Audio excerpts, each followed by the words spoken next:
Once upon a time, in a kingdom far away, lived a king and a queen who were blessed with 12 children. But there was a catch: all 12 were boys. They lived happily together, but a shadow loomed over their joy. The queen was expecting their 13th child, and the king made a grim declaration. He turned to his wife and said, "If the child you are about to bring into this world is a girl, the 12 boys must die. Her inheritance must be vast, and the kingdom must belong to her alone." This wasn't just an idle threat. The king had already ordered 12 coffins to be made. Each one was filled with wood shavings, a small death pillow resting inside. He had them all moved into a locked room, gave the key to the queen, and forbade her from speaking of it to anyone. From that day on, a deep sadness consumed the queen. She would sit and lament all day long. Her youngest son, whom she had named Benjamin, was always by her side. Seeing his mother's sorrow, he asked, "Dear mother, why are you so sad?" "Dearest child," she replied, "I cannot tell you." But Benjamin was persistent. He gave her no rest, begging to know the source of her grief until she finally gave in. She led him to the locked room, turned the key, and pushed the heavy door open. There, lined up in the gloom, were the 12 coffins. She pointed to them and said, "My dearest Benjamin, your father has had these made for you and your 11 brothers. If I bring a little girl into the world, you are all to be killed and buried in them." As she spoke, tears streamed down her face. Benjamin, though young, was brave. He comforted his mother, saying, "Weep not, dear mother. We will save ourselves. We will leave." But the queen had a plan. "Go forth into the forest with your 11 brothers," she instructed. "One of you must always sit on the highest tree you can find and keep watch, looking towards the castle tower. If I give birth to a son, I will raise a white flag. Then you can safely return. But if I bear a daughter, I will hoist a red flag. If you see the red flag, you must flee as quickly as you can, and may God protect you." She made them a solemn promise. "Every night, I will rise and pray for you. In winter, I will pray that you find a fire to keep you warm. In summer, I will pray that you do not suffer from the heat." After she had blessed her sons, they hugged her one last time and made their way into the deep, dark forest. They took turns keeping watch, climbing the tallest oak tree they could find to stare at the distant tower. 11 long days passed. Finally, it was Benjamin's turn.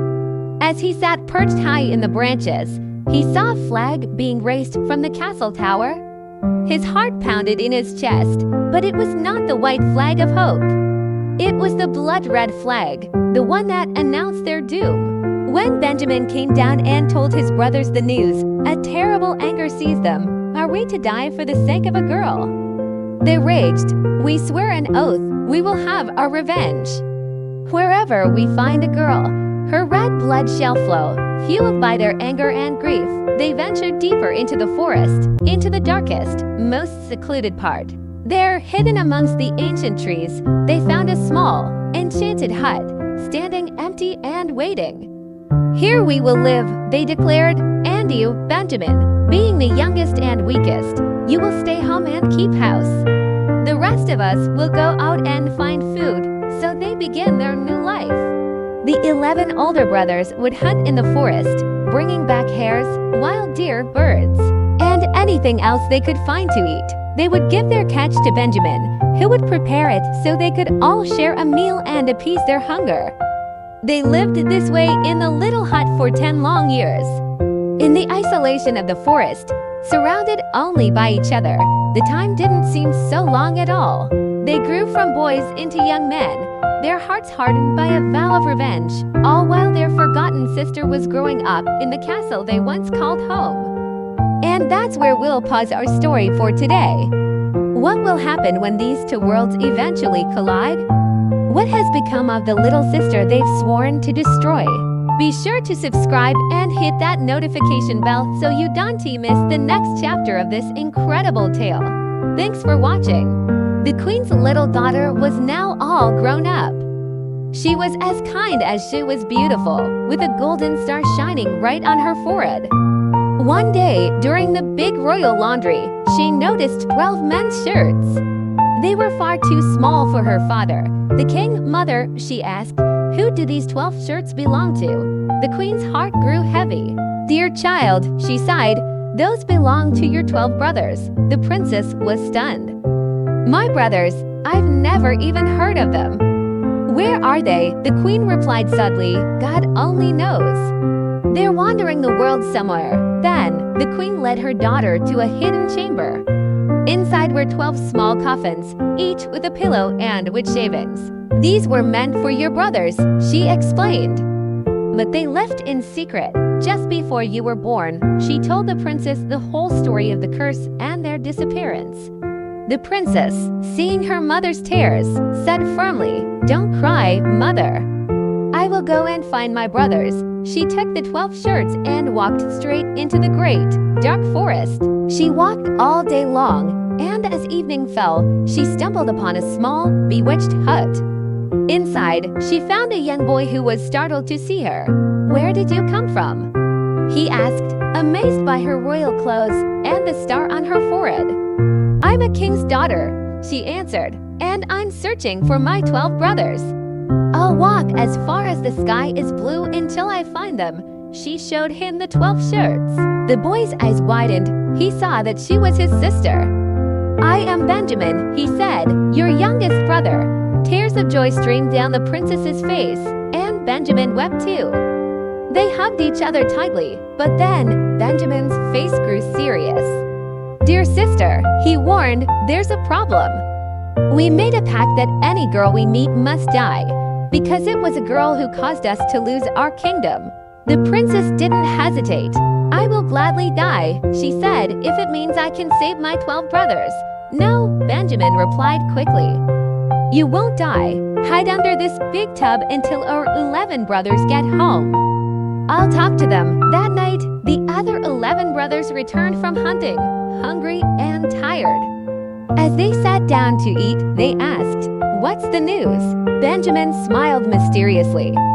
"You've been in the forest all day, and I stayed home. Yet I know more than you do. Tell us," they demanded. "First," he said, "promise me that the next maiden we meet will not be killed." They all shouted, "Yes, she will be spared. Now tell us." Benjamin then said, "Our sister is here." He lifted the tub, and out came the princess, radiant in her royal clothes, the golden star glowing on her forehead. The brothers were overjoyed. They rushed to her, embracing her, their hearts filled with love. She stayed with them in the little hut. The 11 brothers would hunt for game in the forest, while the princess and Benjamin prepared the meals. She gathered wood and herbs, kept the little house tidy, and made sure their beds were always fresh and clean. The brothers were happy, and they all lived together in perfect harmony. One day, the princess and Benjamin prepared a special feast. As they all sat together, eating and laughing, the princess had an idea. In the enchanted garden outside grew 12 beautiful white lilies. Wanting to give her brothers a gift, she went out and plucked all 12 flowers. But the very instant she picked them, a terrible thing happened. Her 12 brothers were transformed into 12 black ravens, and they flew away over the forest.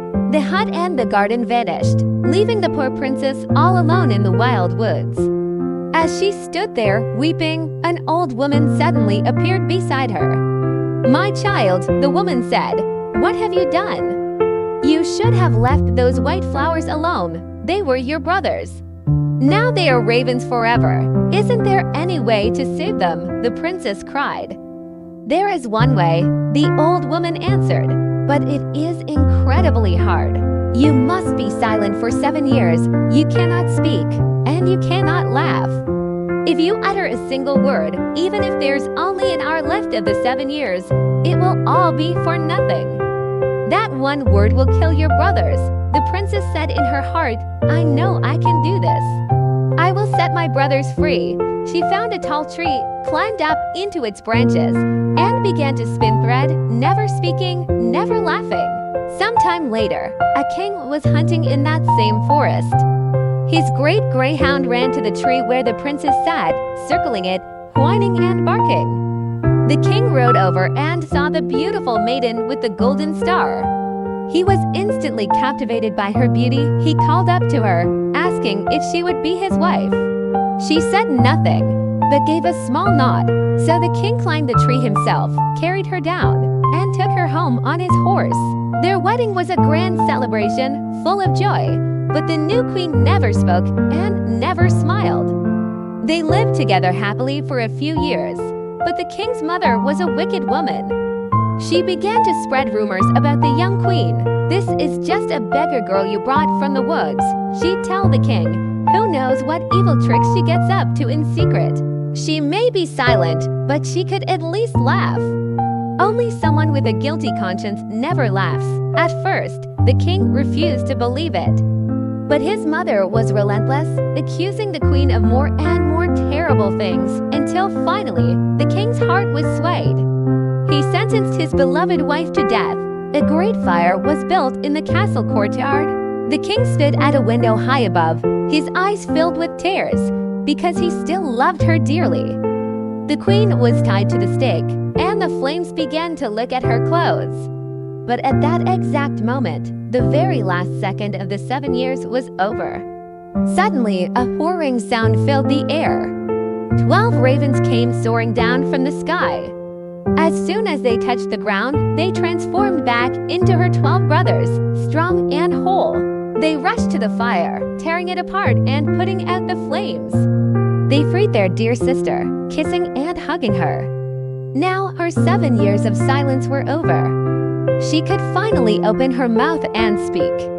She told the king everything, why she had been silent for so long and why she could never laugh. The king rejoiced, knowing she was innocent. And they all lived together in perfect harmony until the end of their days. As for the wicked mother-in-law, she was brought before a judge. For her cruelty, she was put into a barrel filled with boiling oil and venomous snakes, and so she met a terrible end. Thanks for watching.